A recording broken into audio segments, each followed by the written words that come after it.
the Ringside Renaissance Wrestling Podcast.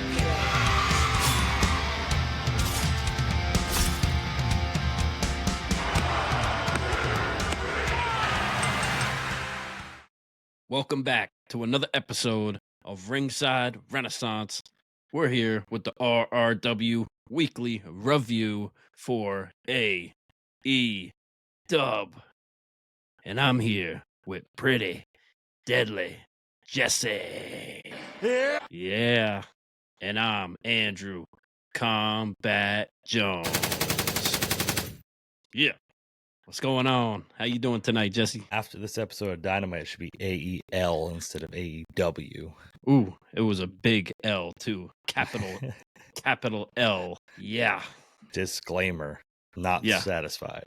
Yeah, it was rough. Yeah. It's just a rough week in general for AEW, I guess. Across the board, competition-wise, number-wise. Of course, they were going up against big NXT the last couple of weeks, somewhat. So the week before had Cody Rhodes on it. Drew a lot of numbers, drew some numbers down from Dynamite. And then, of course, this past week, they had the big Battle Royal and Joe Hendry showing up. So we'll see what it does, because we had what would AEW would consider a star-studded pop-out episode, right? Yeah. As far as the names. Yeah. Yeah. And it was interesting, really quickly before we get into AEW, you said Hendry was on NXT, but nobody had said his name before he appeared. Yeah, that's showed true. Up. It's very interesting. Yeah, it was odd too, because everybody was already in the ring for the Battle Royal, and he's like pretty much the last guy that comes out for it, and his music plays, and the crowd goes nuts. And there was like a few boos here and there for when he got into like his little promo. So I don't know how he's going over with that. And spoiler alert, he was like the first one thrown out of the ring, out of the Battle Royal. So he's got a lot of haters. They don't like that number one hit. Yeah. Apparently, if they say his name again, he disappears. Yeah. And he disappeared. But I'm sure he'll be back, nonetheless. Yeah, and thanks to everyone again for following along with us. If you like what we're doing, like, comment, and subscribe, please. Ding, ding, ding. We got a lot of cool feedback that we're continuing to get and stuff. A lot of cool supporters that have been reaching out, and it's really nice to talk to everybody. And just keep doing what you're doing, and we're going to keep doing what we're doing here.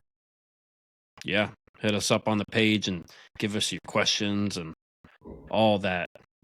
Check out the latest videos. Spoiler alert, we might have a couple fan questions at the end of this episode. Ooh! Stay tuned. Shit's getting real. I guess you could say this is getting serious. Yeah. We're serious as a heart attack. Yeah. Last night, really quick, I watched the third episode that's out now of Who Killed WCW. Very interesting episode. Was mainly about Vince Russo and him coming in and his interaction, and David Arquette winning the WCW championship. Very interesting times. Very interesting stuff. You know, we talk a lot about Mount Rushmores of wrestling, and I think it's a grave injustice that people don't put David Arquette up on that Mount Rushmore of greatest wrestlers of all time. Yeah, I mean, when you've been almost killed by Nick Cage, you know. Let's just do a rundown real quick, right? Yeah. Rowdy Roddy Piper, $1 Million Man Ted DiBiase, Mr. Perfect. List goes on and on. What do these guys have in common? They've never won a world heavyweight title. What has David Arquette done?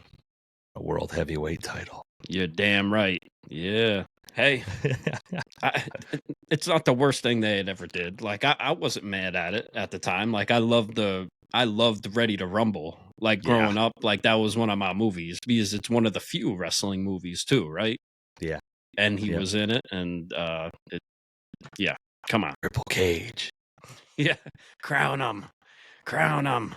Jimmy King is the best wrestler. He's the bestler.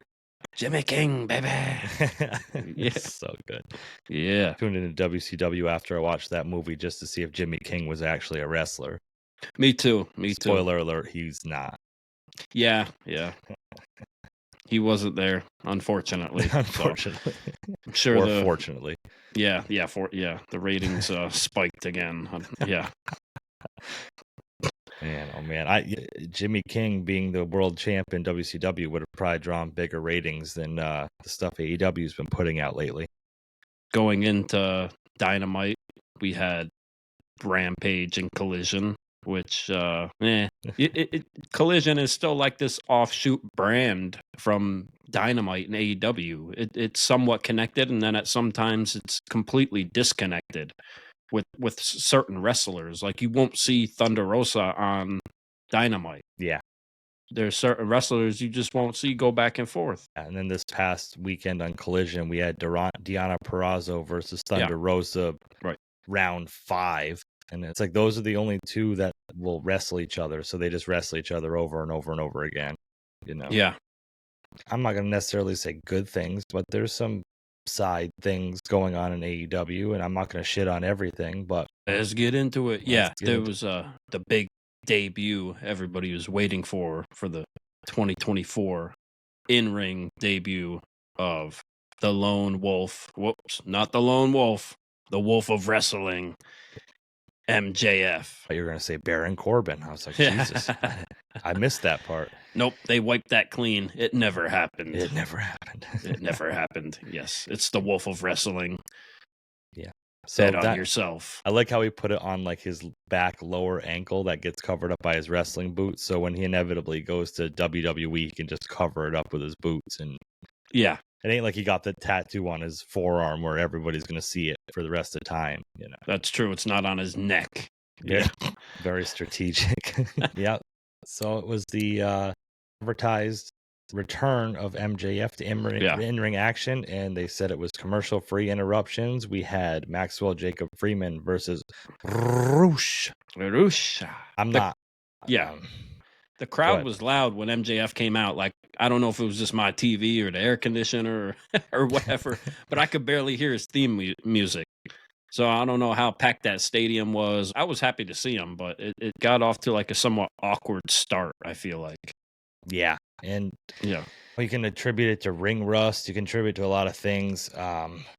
I've been saying myself, because I talked to myself, that I didn't think Roosh was a good return match for MJF. Right. If they're going to build MJF to be the top guy in AEW like he should be, it just didn't feel right. And on top of that, I thought this match was way, way, way too sided towards Roosh. Like, there was like a good 3-4 minutes in the match where MJF didn't get any offense whatsoever. Roosh just like completely like dominated him outside the ring. And I was just watching it like, what are they doing? Yeah, for the majority of the match, it was all Roosh. It was just weird, to pick as his first opponent. And it's like, would you have his debut at the pay-per-view or would you have it at Dynamite? Like, I would have had it. I mean, I would have had it at the pay-per-view. And yeah. No, I mean, post-match, we'll get into that after. But if it's one or the other, I'd rather have this against Roosh than who he's going to face at the pay-per-view. But yeah, that's true. Yeah, Yeah. And he took a few big bumps too, for sure.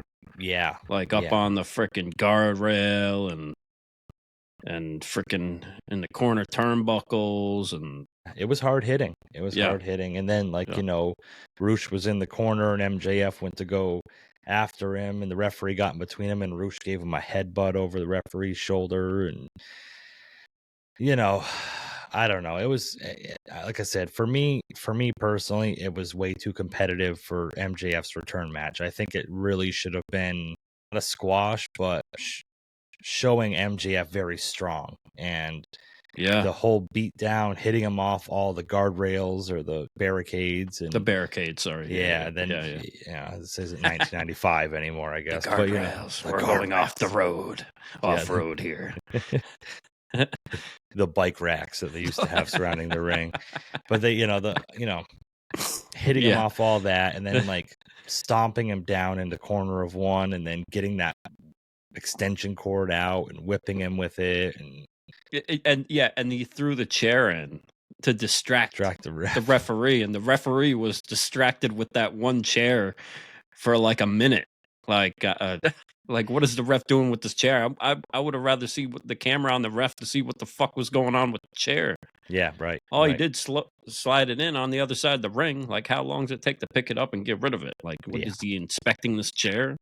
Like, Checking the chair to see if it has a foreign object. That yeah, it would just felt awkward to me. Like, yeah. the match just felt awkward to me. It didn't feel. The whole episode felt awkward to me in Yeah. a way. I don't know Yeah. why. It just felt off. Like, or I don't know. Maybe it was the crowd. Yeah, Maybe it's just me. and that's the thing I too, don't is the crowd in a lot of ways, they seemed very dead. Like, At if there some was points, yeah. if there was a high spot in a match, like a high impact move or something, they would do the Right. clap a little bit, but Yeah. or if like or if a wrestler was like goading them on to like clap their hands or start like they would start chanting, but like the crowd just seemed like there was points in every match where it was like silent besides what was going on in the ring and the Mhm. commentators, and it was like Yeah. it was just awkward. It just felt very awkward to me. I don't know. Yeah, Roosh took that sign from the fan. The sign said Roosh sucks MJF's horns and ripped it up. Yeah. Very disrespectful. He could read it too. That's very good. And Yeah.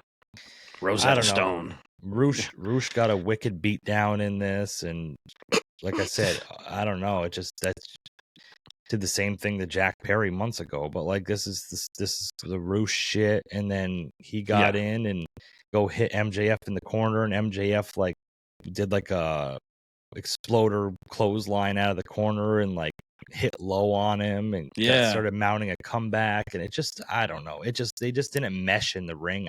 I don't know. It just. Yeah. I just wasn't feeling it. Yeah, he was in control for like 80% of the match or something. And then towards the end, he ends up in the far turnbuckle. And MJF is bashing his head, I think, off the turnbuckle. And then it ends up into the Heat Seeker. Yeah. Which is MJF's finishing move for the most part. And then he, out of all moves, he hits him with a brain buster to finish him. I guess MJF is going as the brain buster being his finisher now, because he did it to Adam Cole when he came back, and then then now he's doing it to Roosh to finish the match, which I saw the brain buster in the cover and I'm like, okay, 1-2 kick out, and then it was like 1-2-3, and I just okay. Well, that's the thing. Like it's a big move for AEW to get a 3 count, right? Yeah. I mean, how many brain busters did we see throughout the night? At least another 1 or 2 for sure. A couple. Like, so it's interesting. Interesting. Strange. Yep. So we can go through panes of glass and get dragged through thumbtacks and hung upside down and out with extension cords, but that brain buster puts us down. So yeah, that brain buster wouldn't even do it at an indie show to me. That's an opening move at an indie show. Yeah, exactly. Yeah. Oh, yeah. man. So MJF hits the brain buster on Roosh and pins him 1-2-3 and wins the match. And then after the match, we had the big reveal of who MJF's opponent at Forbidden Door is going to be for his grand return, his hometown return. Yeah. We get the Gates of Agony or Cages of Agony or the Anals of Agony. Yeah. Anal and agony. Yeah. So, they go gates hand of in hand. anality. The gates of anal. So we up on the screen talking about how MJF so random. disrespected the EVPs. So apparently the agony of anal is fucking siding with the EVPs now, and he said, "Oh, we're gonna send Hichachero." Yeah. And Who the hell is this? This is your opponent at Forbidden Door, Hichachero. He looks like Gimp Vader. It looks like Evil Uno went luchador. He's Evil 1 now. It was Evil Uno before, now it's Evil 1. That's how you say Evil Uno in Spanish. Hichario. Hichiro. Hichiro. I don't know. Oh, I apologize. I don't mean. I you have know, no clue. I don't know. know. Yeah. It's I don't know. Maybe I'm saying it wrong, but like MJF called it though. He said it would be some random fucking no name guy that nobody gives a shit about or nobody knows. pay-per-view stinks, bro. Yeah. Like there's build for 2 matches on the whole pay-per-view. Right. Everything else is like, oh. And like said during the match of MJF and Roosh, like, oh, we're waiting to see this for a long time. It's like 2 weeks. They've been building this match 2 weeks, and I don't know. There's not one person I've been waiting to see Roosh fight. Right.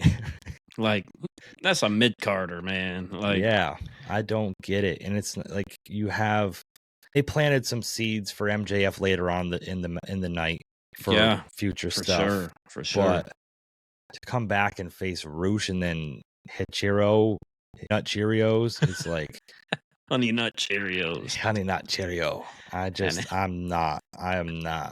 JF was like the savior for me, and then this past 3 weeks of this, I'm like, oh, fuck, MJF spot, So, Lord, well, we'll see. We'll wait to see that. At least he's back. At least he's at the pay-per-view, right? Yeah, and we'll see how Dave Meltzer rates that one. So after that, we had a backstage promo with Mark Briscoe, Kyle O'Reilly, Orange Cassidy, and now Dante Martin joins the fray, and gonna have a big 8-man tag tonight. And I feel like they were trying to recreate the promo that Mark Briscoe did last week. It was almost satire from that promo. Yeah. In a way, because they were laughing already before it even started. It was like carrying over from last week. Like you said, trying to recreate it, capture that lightning in a bottle that Mark Briscoe brings. Yeah. It wasn't as fiery. Yeah, because he was just trying to rinse and repeat is all this was. And right. It sucks for him because I like Mark Briscoe, but like it just didn't hit the mark for me like it did last week. Yeah. It wasn't as fiery. He came up, he's like, I got a word for today for you. It's vengeance or whatever. Yeah. And then I got another word for you. What was it? Revenge. He's like, so I got 2 words of the day for you.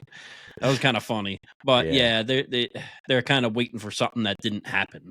But he's doing the best he can, right? He like that promo from last week, what he said got him over still. Mm-hmm. Like you said last week, push this man to the moon.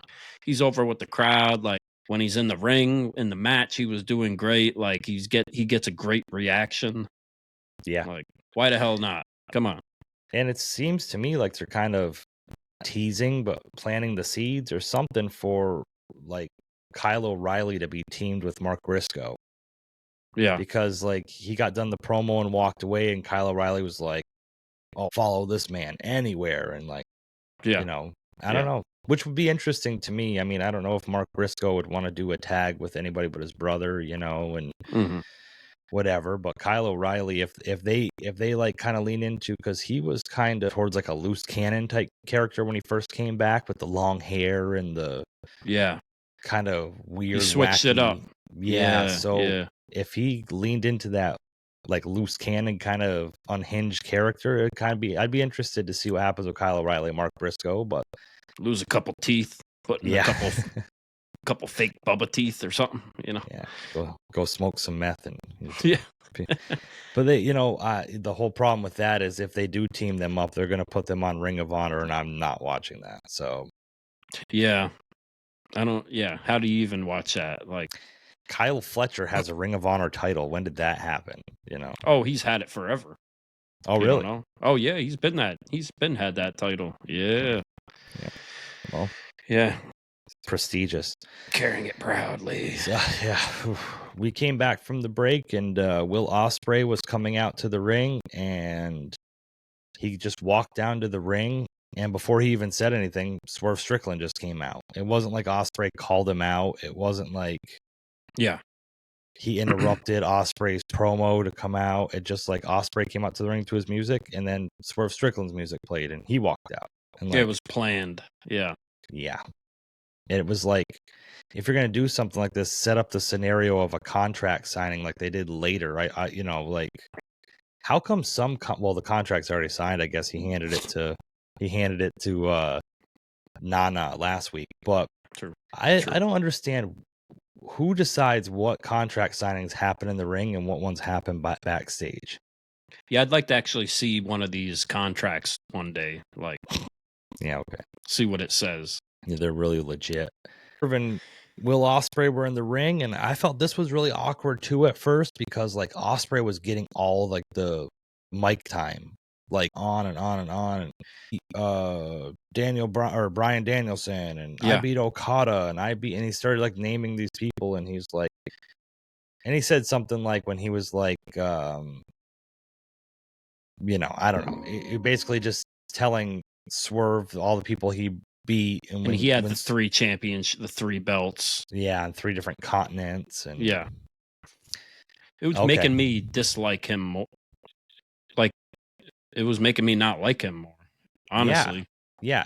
And then when Swerve rebuttals, it's almost like he's cutting a heel promo as well.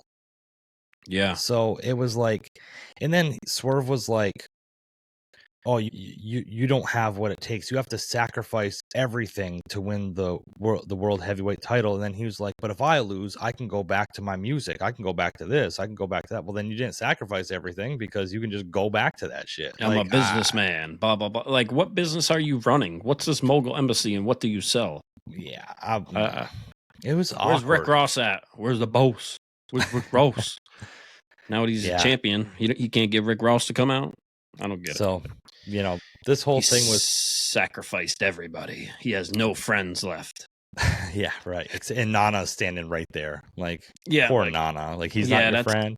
Yeah, that's awkward. Yeah. So, the one thing that I thought was good out of all of this, which Yeah. happened at the end, but it ended up being just awkward again, was Mhm. he brought up Ospreay's wife and son. Yeah. And Ospreay said, "You don't want to make this personal, bruv." And like all this different shit. And then left the ring. And then like, "I do want to make this personal. So tell your Yeah. wife and son I said hello," or some shit like that. Then Tell Ospreay Tommy and Harry. Is Tommy and Harry? It was Harry and Tom, I think, or something. Well, no, like, it's A or something like that. Allie, maybe his wife's name. I don't know. Oh, was it Allie? The Al and wife's- Harry. Al It said and Harry? Al and Harry. Like, and something I'm like thinking that. like, who names their kid Al and who names their kid Harry, and whose wife is named Harry or Al? Like, I have no clue. Maybe Allison. I don't know. yeah, no, I'm sure it's short for something. Well, Ospreay got fired up, and "You can't bring up my family," and got in the ring, and they just stood face to face, like nose to nose. Like, Yeah, they if were you're that upset about it, fucking throw hands. pushing like, foreheads. Saying that to me was like, "Oh shit, here we go." And then Yeah, Ospreay, like Ospreay should have just went in the ring and tackled him, and they could have just fought and then broken up. Like, Ding ding ding ding ding ding ding Yeah. ding ding ding ding ding ding ding. Yeah. To me, like the whole them just nose to nose talking shit just kind of killed the energy to that, you know? Yeah, I like the fire out of Swerve at the end for it though. That's because at one point I was like, okay, where is this going? Because I'm like really starting to fucking not like Ospreay because all the shit he's talking and he thinks he deserves this fucking title too. Like he can come in here now and fucking Swerve's a fucking champion and they haven't been giving Swerve any respect. And dare may I say it's fucking Juneteenth too.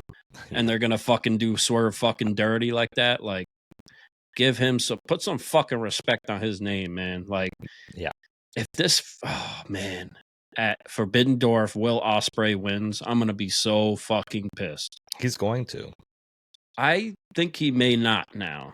And I will tell you why. Because I was worried about it at first, but because they had brought up the thing about having friends. And while Ospreay's like, I don't have friends, I don't need Don Callis and all them, right? And then backstage, Oh, yeah. we saw okay. Don Callis back there, and he's like, don't worry about it. So it's not title for title. It made it seem like it was title for title at first. It's only for the AEW World Championship, right? Yeah, correct.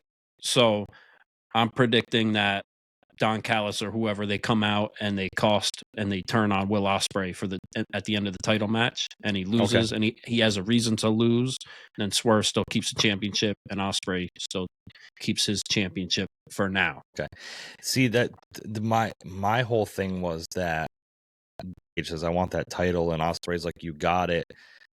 there's going to be some sort of fuckery there where Ospreay loses the title to Brian Cage, and then that opens him up so he doesn't have to hold both titles when he beats Swerve. So, will that title even fit around Brian Cage?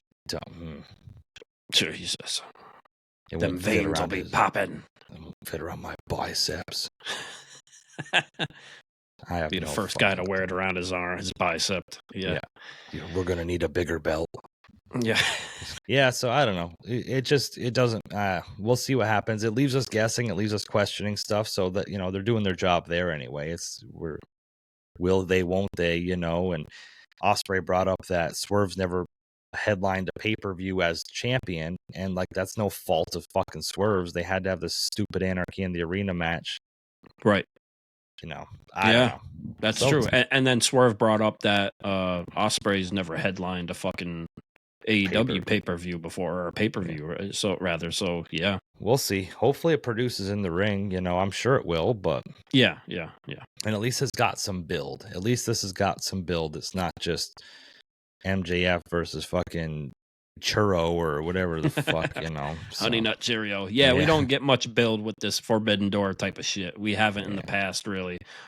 Very, like, short builds, at least. Next, we had the All-Star 8-man tag, as Justin Roberts coined it at the beginning. Mark Briscoe, Kyle O'Reilly, Orange Cassidy, and Dante Martin against Zack Sabre Jr., Sasuke Takeshita, Kyle Fletcher, and Roderick Strong. And of course, they all have to come out with all their stablemates. They had like 13 guys come out to the fucking ring with them. I was like, what is this? Is this a lumberjack match? Like, what the fuck is this? The Don Callis extended family. Yeah, and then you had the Undisputed Kingdom or whatever, and with no Adam Cole still. Why isn't MJF going after them?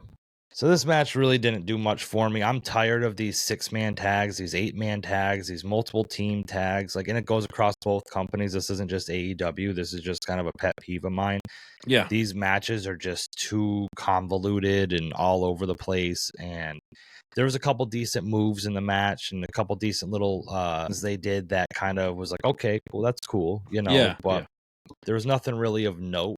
And then Kyle O'Reilly put Roderick Strong in like a fucking block, like on the ropes for like fucking 2.5 minutes. And okay, and then Mark Briscoe put the chair down and did the dive over the top rope. And then Dante Martin did a big like springboard to springboard, like flip onto everybody just standing there waiting to catch him, and he jumped over top of all of them. And these kind of matches are just too much for me. There's just too much going on, and like I don't know. Point? Yeah, I don't know why they're doing it. I guess to appease the audience that showed up to pay for the ticket and put people on, right, to take up time.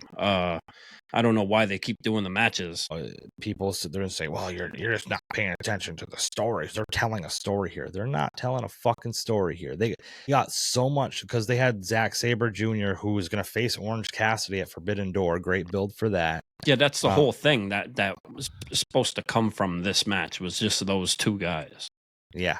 You couldn't have done something else. I mean, I get it. They want to put more wrestling on TV, right? Rather than talking and stuff. But here's what's confusing to me. Okay, so the MJF Roosh match, Swerve and Ospreay, 8-man tag, took up the whole first hour. Within like the last half hour, they tried to like squeeze like 3 fucking matches in the last half hour. Right.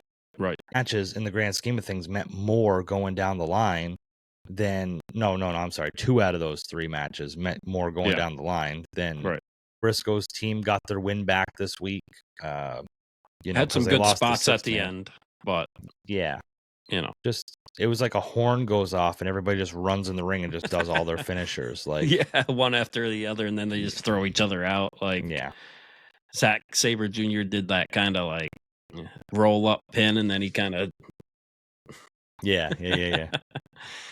The whole thing with Zack Sabre Jr. Okay, so realistically, I understand the gimmick and the character of Orange Cassidy, but the match looking forward to it? No. No, not at all. Exactly. Not at all. Yeah. And like the beginning of this match, the other 6 competitors all were fought outside the ring. They're all fighting outside the ring, and then Orange Cassidy and Zack Sabre Jr. were standing off, and Orange Cassidy like puts his hand up and takes his shirt off, then takes his glasses off, then takes out his arm. And it's like, bro, if I was in a legitimate fight with anybody, them doing all that shit, I would have fucking potatoed him right in the fucking face. Yeah. If that's his gimmick, okay, whatever. But it's everybody else's gimmick to go along with it. Mm-hmm. I don't know. You got to pick a better time to do it and put on the gimmick. And then Trent joined the Don Callis family and then just stands around in a fucking black dress shirt now. That question mark at the end of his name makes sense because I'm questioning what the fuck he's doing. Whatever. I'm lost with it. Yeah. So, yep. So Mark Briscoe's team won at the end and got their win back. What does it mean moving forward? Absolutely nothing. Whatever. And then at the end, they're walking up the ramp and Jack Perry just comes out and punches Mark Briscoe and then fucking runs off. Yeah, because it goes back to the promo backstage earlier. I think. Yeah, Dante Martin. But when they were doing that promo earlier, right before they came out and had the match, Jack Perry walked across the screen, right? Oh, disrespectful. Oh, yeah. So fucking disrespectful. What a fucking evil man Jack Perry is to walk in front of the camera during a promo. I will never forgive you, Jack Perry. Yeah, Mark Briscoe says, "Get your ass out of here, Jack Perry." Yeah. Jack Perry against fucking Mark Briscoe and let Mark Briscoe just fucking destroy him. Yeah. Please. Make him learn something. Teach that boy something. Book it, Con. Yeah, book it, Tony. Yeah, after that, we had Roosh with flipping out that he lost backstage, and then Don Callis coming in and just kind of... I don't know what he said. Oh, man, I should have messaged Monty. Monty, what did he say? Let us know in the comments. And then Roosh, instead of punching a hole in the drywall, smacked the wall in madness. I'm so frustrated. I'm just going to slap this wall. I'm going to pretend this is my cat, and I'm going to beat it. Maxwell! Yeah. So, yep, then we had the tag team title eliminator match. The Young Bucks against the Acclaimed. I will say, for an eliminator match, it ended up a lot different than eliminator matches usually end. Before we get into the meat and potatoes of this, as you like to say, Christopher Daniels, the executive EVP, made this eliminator match last week. Because he's like, the Young Bucks, you don't defend your titles enough, so we're going to put you in an eliminator match. Why don't you just put them in a tag title match? Yeah, and they fined the Acclaimed more, too. Yeah. It was a whole thing on Collision. Yeah. If he was the executive EVP, he could have just made this a tag title match, not a tag title eliminator match. But anyway, this match was just fucking... No, that's in their contract clause. Oh, read the fine print. Read the fine print. Yeah. They have to have eliminators first? Okay. Yes. I'm not Young Bucks come out to their stupid fucking music, their EVP music that's annoying as fuck. Yeah. Like, go back to the old music. Come on. Yeah. It looks like they're putting on weight, too. They look fat in those fucking vests, but... Yeah. I don't know. Too much time in the office. They're consuming too many calories. Yeah, so this match was just like a standard match that most Bucks matches that they lose, and even some of them that they win, they just get all the offense. They got all the offense. And then they went to do the EVP trigger, and no one has been able to escape this, but Anthony Bowens is the one person that can counter this. And then they do that fucking Spanish fly power bomb off the top rope, and Anthony Bowens kicks out at 2. Yeah, they couldn't believe it. Yeah, are you kidding me? Are you kidding me? That was 2. That was 3. I was just like, come the fuck on, man. Tony Schiavone lost his shit. Caliber didn't know what to do. Yeah. It was 2. It was 2. It was 2. It was 2 all along. And then Max Caster gets thrown over the barricade and fucking just sits out there for 5 minutes while Anthony Bowens is just ever-loving shit beat out of him. Bucks go to use the tag title. Rick Knox is always the fucking referee for Young Bucks matches, and Rick Knox stinks. And fucking... They go to use the tag titles to hit Anthony Bowens, and Rick Knox turns around and catches them doing it. Does he disqualify them? Oh, I'm going to take this title and turn my back to them. Yeah. So Nick Jackson can take the other tag title and hit. Yeah. And then the Bucks hit each other with the title. Obvious hit, brother to brother. Yeah. Like, brother. brother. And Anthony Bowens, Matt Jackson down. Then Max Caster miraculously appears to drop the mic drop. Perfect timing. Perfect timing.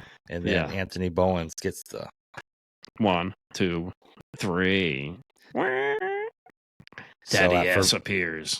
So at Forbidden Door, we're gonna get AEW Tag Team Champions against an AEW Original Tag Team. Yeah. At Forbidden Door, that makes perfect sense. Well, hopefully the Bucks lose, but I doubt it. Yeah. Well, let's not forget the intro to the match, because when the Acclaimed came out, Max Caster went to do his rap, of course, and he got about 1 or 2 words or bars in.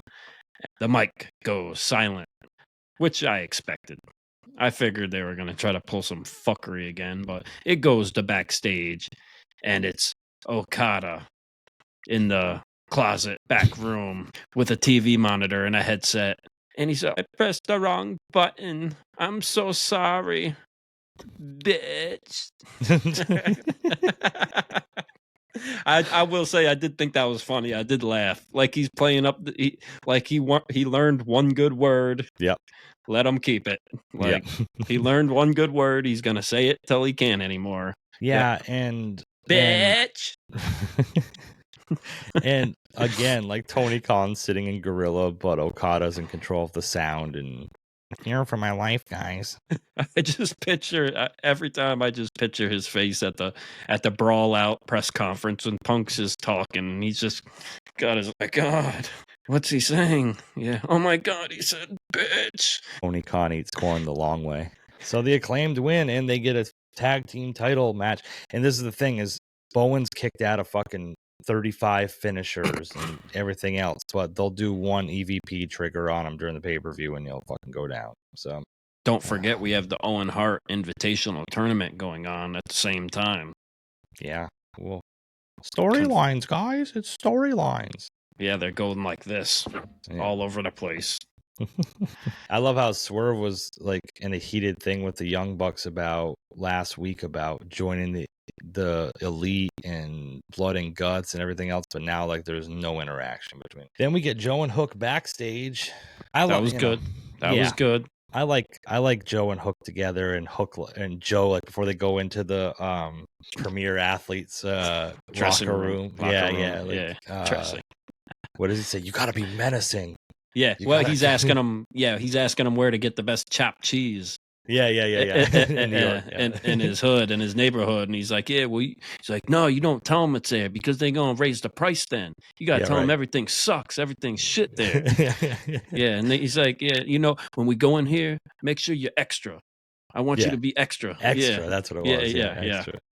And then they go in, and there's just a neatly sealed letter left on the chair, sealed with a kiss. And it was from Mark Sterling, and basically said, oh, on a match, we're going to have a 6-man tag. And who's the third member of the Premier Athletes? It's Mark Sterling.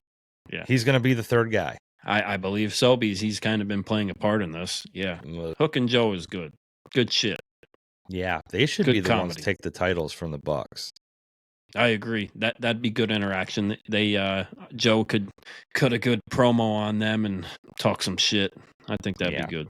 Yeah. Unfortunately, they're not going in that direction, but good stuff backstage with Joe and Hook. I think they got a good chemistry. I think, like I said last week, kind of takes Hook under his wing and stuff, and you can see Hook's personality starting to come out a little bit, and he's got a little bit more to him, and it's more than him just silent eating chips. Like he's got a little bit of more like juice to him, and I like. And I didn't think he had it in him either. No, I didn't know where it was, and now he's like surprising me. Like, oh, this guy can talk. Like this guy talks. Like he's got personality. He's like, cool. Yeah, Joe's bringing it out of him. Like it's a good way to get his chops. You know, Samoa Joe's been there, done that, in any company he's gone to, and take Hook under his wing. And I think that's more than just an on-screen thing. I think it's probably off-screen too, to try to help him out. And it's a new personality from Joe too. It seems like they're having fun, and while still trying to kind of make it believable. So and Hook, if you can tell us where those best chopped cheese are, slide in our DMs, because there ain't nothing better than a good chopped cheese. Damn right.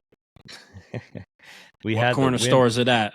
What corner store? Yeah, the chicken Let spot. us know. Yeah. Let us know in the comments. Yeah. Where is you guys' favorite place to get a chopped cheese? Let us know in the comments, man. Ain't good no places up here, I'll tell you that. Shout out my dude Marquand, man. Every time at work at lunch, every time he's like, "Oh, I'm gonna get a chopped cheese," and like I never even knew what they were till he fucking spat them on me. But boy, oh boy, he really sold them to me. Oh yeah. Next, we had the women's championship contract signing. This was exciting, and Mina Shirakawa and Tony Storm doing a contract signing with their stuck in the middle. The triangle. Yeah. Mariah May. I think they took a page out of the Acclaim's book, and I'm not saying that. Scissor? Thank you. Appreciate that. Well, I'd rather you be canceled. In my head, they definitely scissor. In my world, they're always scissoring. All three of them, it's the swizzle scissors. The swizzle scissors, human centipede. You know, Mariah May, like, it's so crazy with her because I feel like she actually is decent in the ring. The thing that surprises me about her is like her accent and her voice. When she talks, I don't expect like that accent. Yeah. And it kind of annoys the fuck out of me. I thought you were going to say it's great. No, not a fan. Nah, I'm not a fan of any of this. I'm not a fan of Tony Storm. I think it's kind of played out. Like the whole black and white thing, like, yeah, that's kind of just past the point. It was cool at first to see where they were going to go with it. But now it's like jumped the shark early on it. And Shirakawa, it was obviously like scripted, planned out lines for her to say, and then she opened to the last page of the contract to sign it, but Tony Storm signed right on the opening page, and it was just kind of weird. And then all of a sudden we get fucking Saraya coming out to interrupt and get this whole thing, and then she was like, "Oh, I didn't come alone," and then because Anna Jay showed up.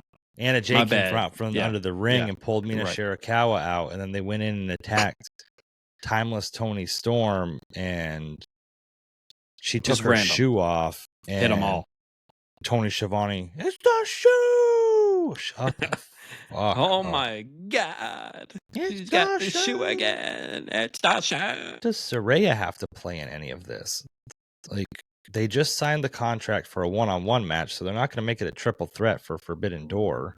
Yeah. Like, it's just her beef with Tony Storm, I guess. Are they just trying to keep her relevant because they're going to do Tony Storm Saraya at Wembley? Because they're both English? Yeah. I mean, that makes sense, I guess, right? None of this makes sense. Yeah. I'm trying to make sense of it, and it just doesn't make sense. Yeah. Mina Shirakawa, how you feel about her? Like, you want to talk shit about Liv and call her a hoe. Well, where does Mina Shirakawa rank on that list? I mean, below Liv, and just above Dom. Yeah, that's weird, man. Wonder if she's handing out hotel keys too. Do you think Tony Khan's got some weird sexual fetish with Japanese women? Yeah, maybe. Now you think, right? Like, look at Riho come out and she wears like nighties and shit, and then like Yuka Sakazaki. I like Yuka Sakazaki. I can't say nothing, but like, where's Hikaru Shida been? Yeah, she was just there, and then she was gone. She comes 2-time women's champion, and like, I don't, Rio too. Rio comes and goes so fucking. Yeah, I just don't understand this women's division, and I don't think I'm supposed to. Maybe I don't know. I don't understand anything on AEW right now. There's a couple storylines that I'm kind of following and I'm understanding, and I don't think that I'm just dumb and not understanding. I think the shit just doesn't make sense. All these women come and go for AEW. But no woman ever comes for Tony Khan. Put that on a t-shirt. That's a good take. Too much? That's Too good. much? No. Let me turn it down. Let me turn it up. Give me a job, Tony. Come on. Let's do this. I don't think you'll ever get a job with him after that one. I don't know. I think he's a nice guy. I think we come to an agreement. The agreement is Riho. I just think this is stupid. This was kind of just dumb. It doesn't Yeah. make sense. It takes away from the women's title match to have all this extra bullshit going on that Right. I don't know. I'm just not with it. Tony Storm's got to win too, right? Unless Mina's gonna sign an AEW contract. Do you think that's what it's leading to? Maybe too, is her signing and becoming all elite. Shirakawa is all elite now. Yeah, and then she'll have the match at Forbidden Door and then not show up for another 7 months. All these fucking women's wrestlers that we're talking about that are in AEW right now that could be formidable opponents, and then they have her drop the title to Mina Shirakawa. And then they said it's for the custody of Mariah May, so are they going to do a Dominic Mysterio custody ladder match? Like, for the crowd was split on them too during the signing. Yeah, it's weird. Like, again, like, it's just, I don't know, the whole thing. And then I'm like, fucking weird. Saraya comes out, and I'm like rooting for her to like come whip their ass, and then she's like telling everybody to shut up, and the crowd's booing her. I'm like, okay, I'm confused. I don't know what the fuck is going on here. Like, I'm not sure who I'm rooting for, or who I'm supposed to root for. I don't think anybody knows, man. That's the beauty of AEW. Yeah, we don't do baby faces and heels here. Next, the Owen Hart's first round women's qualifier match for the Owen Hart tournament. And it was Chris Statlander against the Rose, who just, again, another wrestler that hasn't been around in how long. And every time she comes out, she's like portrayed as like this beast and like this hard-fought opponent, and basically just jobbed out to Chris Statlander. Yeah. I'm not gonna touch that one. Yeah. I don't know. I don't get it. But yeah. So Chris Statlander wins, she advances in the tournament, and then we get on the big screen we get Willow Nightingale, who explains to everybody that it just so happens that Statlander and Willow are in the same side of the bracket. My God, what a coincidence! Yeah, and Willow Nightingale's gonna face Serena Deeb on Rampage that nobody's gonna watch, but you don't have to watch it because I can tell you Willow Nightingale's gonna win that match because they're gonna have Statlander against Willow, and it's like, oh my God, they're building a story. You don't build stories in fucking tournaments. That's what doesn't make sense about it. And she says Friday, but the crowd's like, no, you're about to do it in an hour when Dynamite ends. Yeah, ridiculous. Then we had the match everyone was waiting for. Daniel Garcia. We had 12 minutes at the top of the hour. We still had in Claudio Castagnoli to go. Right. But we have to fit a fucking Daniel Garcia match in. A squash match. You have to get the dynamic dick at least once. The dancing dong. I think he stuffed socks in his tights. That bulge doesn't move. That fucking thing is solid. But yeah. I was sitting there watching it. I gazed upon it the whole time, and I said, yeah. That's just his thing now. Even the T-shirt. You see the T-shirt? No. I'm just saying, in general, what is the point of having Daniel Garcia come out with 10 minutes left to the fucking show and do a squash match 2 weeks in a row? They're building him up for something, apparently. I guess it's for Will Ospreay to have their match for their championship, and they want him to seem But why? Yeah, I don't know. Yeah, we're gonna have Ospreay against Swerve, and then we're gonna have Ospreay against Daniel Garcia. Maybe he's got something on Tony Khan and we don't know about it, and he's holding it over his head and like, you better give me a squash match every week or else I'm putting those emails out, Tony. I think Tony was in Daniel's DMs with dong pics. Maybe, or I'm gonna cut off your yayo. Oh man, we're never going anywhere, bro. So anyway, then they had to show before Daniel Garcia's match, they had to show a quick recap of Collision to show him attacking Cox of Agony, and after this match, they're going to come out and attack him. Yeah. So they had to make sure they showed us what happened last week because they just happened to know that they were going to come out after this match. As soon as you see the dynamic dick hit the entrance. Dynamic dick versus the Cox of Agony. Classic cockfight. Dynamic dick versus the anals of agony. Loosen up, guys. Loosen up.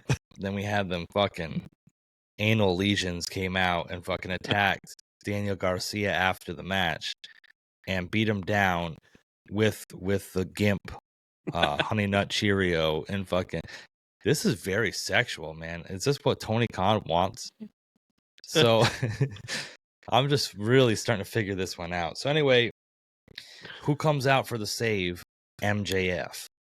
To save Daniel Garcia. It just got real random. You're talking about MJF, who was your world heavyweight champion for the better part of a year with an injury, comes back from injury, has the loudest pop AEW's had in fucking forever, cuts a fiery promo, comes back, guns blazing, and you're gonna have him come out and fucking do a save against the fucking Harry Houdini and fucking to save Daniel Garcia. You gotta save the dynamic dick. Right.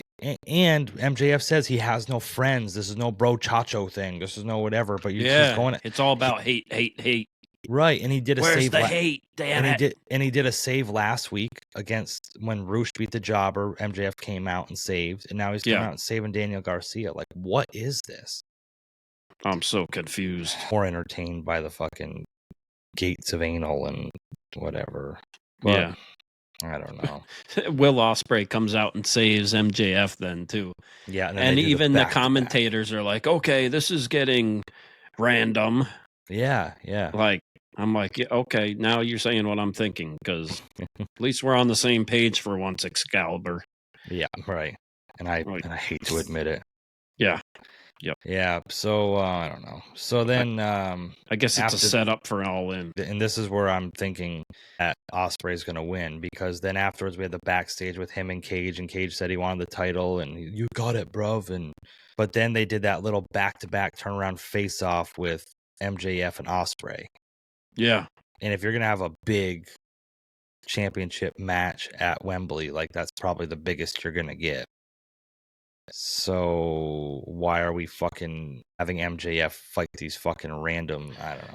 Yeah, that's got to be the two most over guys in AEW in the company now, I would assume. Yeah, I think. Yeah, especially with the crowd and stuff, right? Yeah. Yeah, I think the crowd's already over Swerve, man. I think it's just not there anymore. Oh, it's on Collision, I believe. It's Brian Cage against Will Ospreay for the international title, and so you think Brian Cage is going to win? Yeah. Ooh. I think when the box of anal put the clamp down on him, it's over. It's done for, you know. Jeez. But it'd be a fuckery finish to get the title off Ospreay, so he's not holding two titles after Forbidden Door, and right.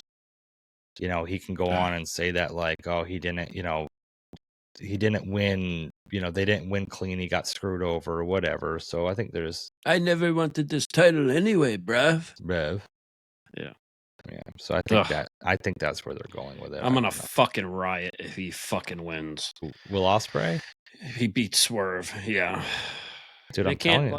Is there another pay-per-view after Forbidden Door before All In? Whatever. They got to do what they got to do to get MJF and Will Ospreay, you know. For the title, I guess they got to do it for. Yeah. No. Forbidden Door is June 30th, and then All In is August 25th. Wow, there's almost 2 months in between a pay-per-view. It's kind of interesting. But they'll do kind of those gimmick dynamites in between and shit, like Summer Stampede or whatever the fuck you want to call it. But it's Smash at the Beach. Yeah, right. He's got the sandal.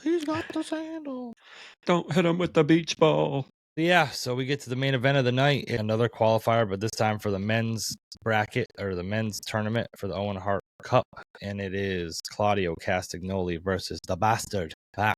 And to have, you know, only 10 minutes to do this match because we had to get Daniel Garcia's shit in. Yeah, it was all right. It's just the timing is weird for all these different freaking tournaments and shit going on. You got the tournament for the TNT title, you got the Owen Hart tournament, you got, you know, this, that, and the other. Like, I just really didn't give a shit about this match being last like that. Yeah, you wanted to pull the viewers. MJF's first match back could have been at the end. Not that I'm saying that match with what happened, it would have been a great ending, but it would have looked good on the card at least to pull in viewers and hold them. Yeah, I'm interested to see the ratings this week because I think a lot of people, in mostly because of the MJF return match, So to Yeah. have that first, it's So going to dip down then, yeah. But then we had the bangers, in the second hour that would. I think it's going to dip after the first hour because I would Oh, say for maybe sure. some of the people stayed to watch Swerve and Yeah, Ospreay talk, and then after that, I don't know. There's still no Mercedes Moné. She had her little promo she cut, right? Yep. But That just doesn't make sense to me. it's another bullshit match too because we'll say Ospreay wins and still keeps his other title. He's going to have 2 titles. Let's say Mercedes wins. She's going to have 2 titles then after the pay-per-view. Yeah. Then they're going to really do the money dance. Sure the fuck hope not, man. Yeah. I didn't say that earlier when you said where does Arakawa rank? It goes Liv, Mina, Mercedes. Mm-hmm. Oh, so Liv's still at the top? Oh, sure. Oh, yeah. She's at the top for me, too, still, for sure. I bet she is.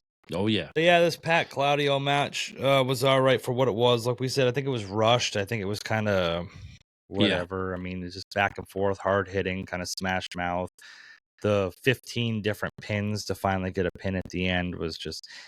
That's kind of paying homage to Owen Hart because that would be kind of something that Owen Hart would do in one of his matches. That'd be kind of a thing that'd be kind of like a stylistic thing that he would do. So I can kind of roll with that. Pac wins, Pac moves on. That's the end of a Dynamite, and I'm not really invested and looking forward to much moving forward. But we're gonna continue this train, I guess. Yeah, I'm not the biggest Claudio fan.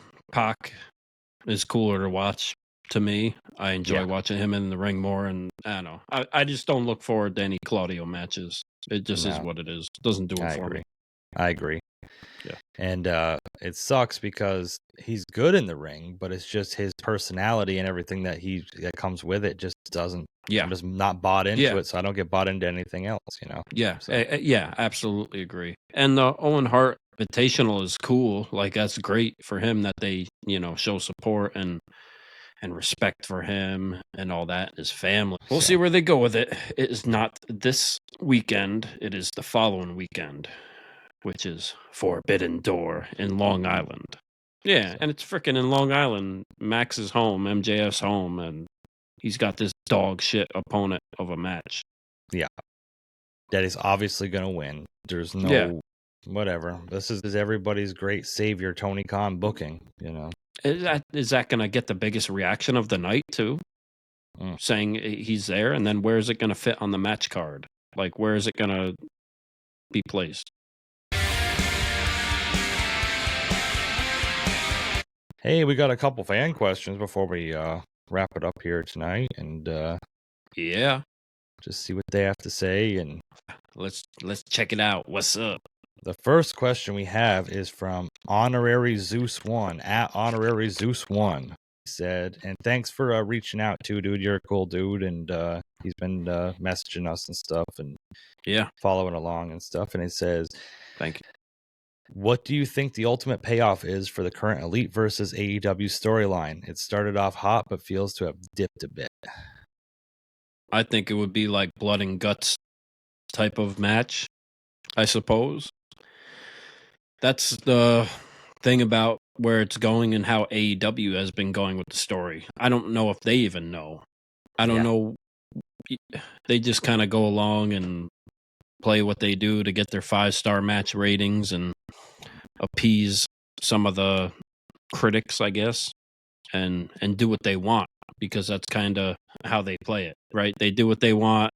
If WWE does something, they'll do the opposite, or they'll do it in spite of it, just to be different, and it doesn't always work. So I think it would be like blood and guts. The Elite would verse hell, I don't even know. It depends who's going to be the champion. What, we going to get a banding together of like the champions to take on the Elite, and then is that going to like relinquish the EVP's control in the company and like their contract clause to now where they just go back to being the wrestlers like they were before, and they didn't abuse their power before? Yeah, that'd be good. So we wouldn't have to deal with their bullshit anymore, right? Right. And Blood and Guts is in July, so that's where that span that we said there was no pay-per-views, Blood and Guts falls in between that. Yeah, that's correct. And Yes. Yep. yeah. So Yep. I don't know. The ultimate payoff. I don't think there is a payoff because Yeah. like I've been saying from the beginning, the ultimate payoff would have been a feud or a match with Punk, and Punk's not there anymore. That's what this sprung about this whole character of the EVPs and Mhm. Jack Perry, the scapegoat. The whole thing was brought about because of CM Punk, and they can't have a payoff because he's not there. So I don't know. I just foresee this going longer than it should, and I don't see where the end is. Like, obviously Okada and the Bucks and everybody got to lose their titles and kind of disband a little bit and whatever. Maybe when Kenny comes back, but who would Kenny face? Okada for the Continental title? Who the fuck cares about that? So Yeah. Yeah. What types of stakes would they even have too? Right. yeah. They're going to put their contracts online, and then if they win, like, this isn't WWE and this isn't Invasion. Right. Like, what else are you going to do? Like, are you Yeah. really doing anything that's that original? No. I think to answer the question, I don't think there is a payoff because I just don't think there's any end in sight that would be a payoff with this. I don't think enough people are invested in it, and it's not a big enough story. Like, they had the Anarchy in the Arena, and then they do their little snarmy shit here and there, but there's no, I don't know. I don't see a payoff, man. But it was a good question, and hey, if anybody Yeah. thinks they know what the payoff is, let us know in the comments. Our next question comes from our own friend Monty, El Hermano Monty, on Yeah. Twitter. No This is problem. long-winded, so Okay. let me put on my best Alex Trebek. Put on your reading glasses. It says, what would you consider a good format in a way that AEW can incorporate their stories more consistently instead of the wrestling heavy based product? I, for Mhm. one, enjoy their pay-per-views because they have stories for their matches. Weekly, I tune if they got wrestlers I like on the show.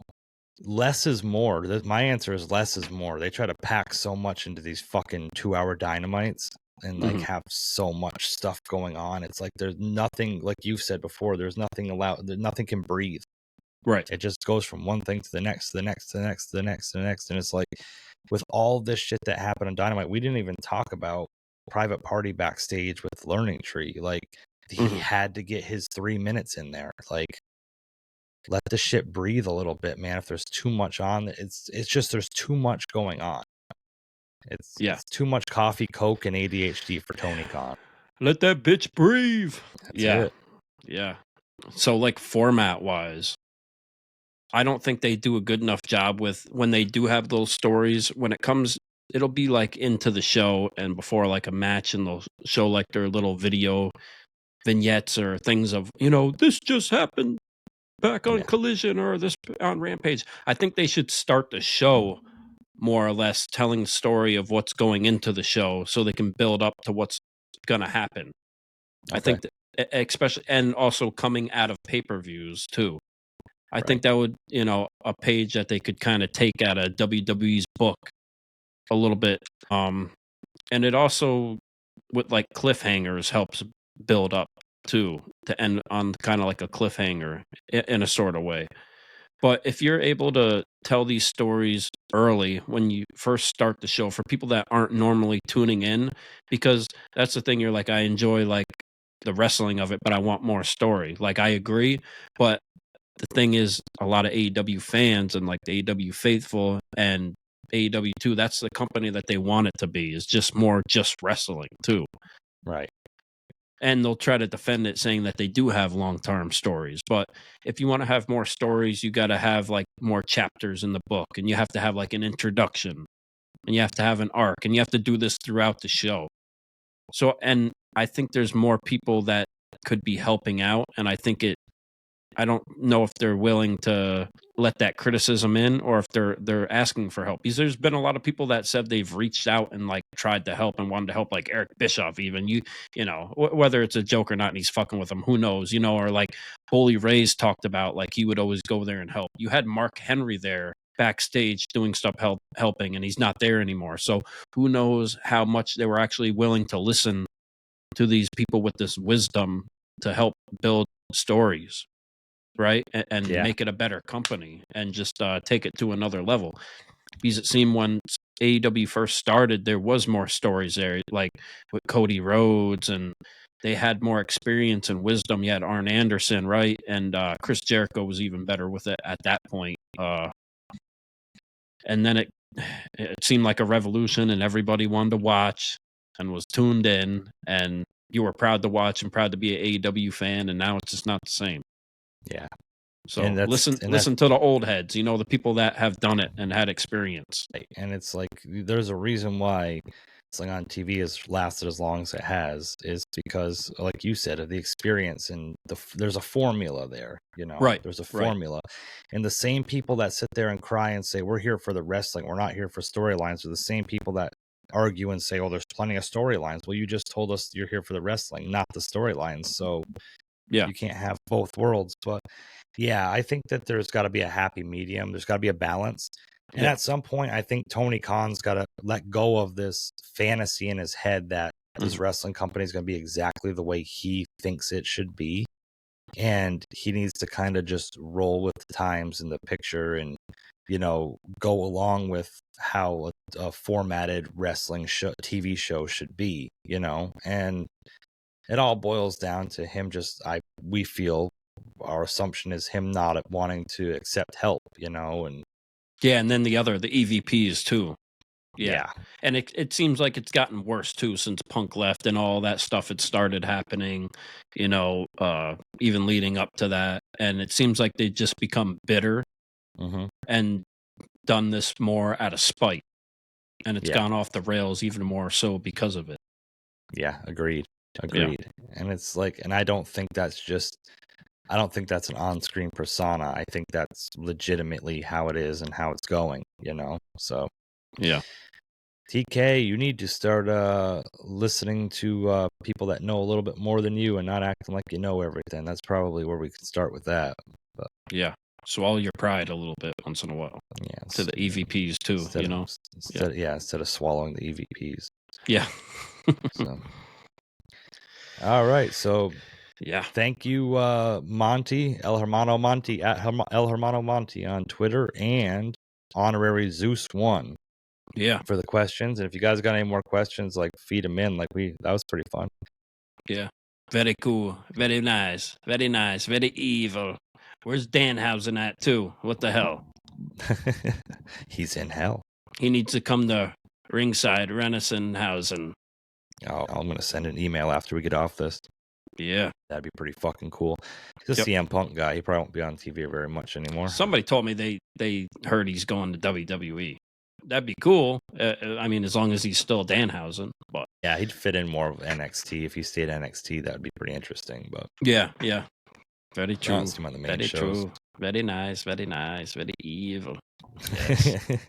This has been the RRW weekly review for AEW. And that's pretty deadly. Jesse. And I'm Andrew Combat Jones. Yeah.